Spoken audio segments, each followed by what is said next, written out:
Hello friends, welcome to part 3 of GST, compilation of very important questions for your coming exam.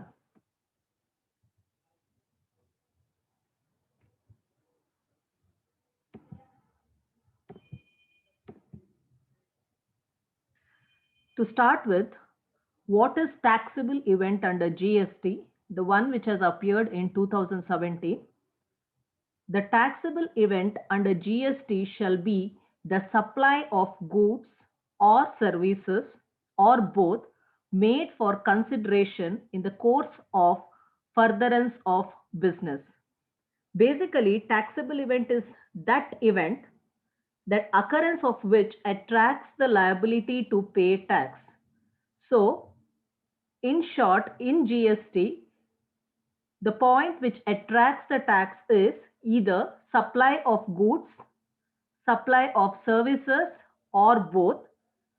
And additionally, the other conditions are it should be for consideration and in furtherance of business. Second one, what is first return? The question has been appeared in 2017.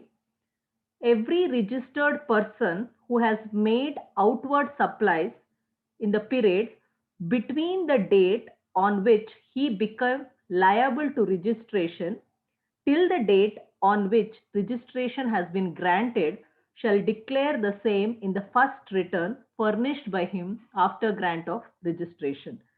Now, the question arises as to when a person is liable to get registered.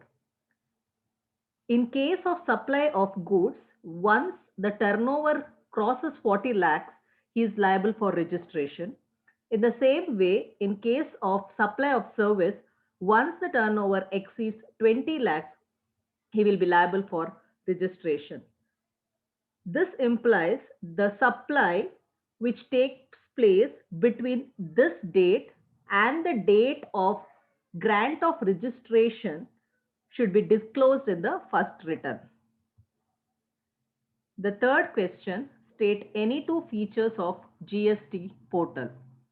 The two important features of GST portal are taxpayer registration, tax payment including integration with banks. Basically, GST portal facilitates the online registration under GST Act.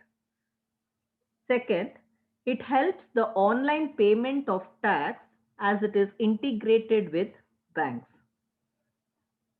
I thank each and everyone who has liked this video, shared and subscribed to it. And I further request that please share and subscribe this channel. Don't forget to press the bell icon as it will give you an immediate notification as and when I upload the video. Please subscribe to The Outlier 73. Thank you.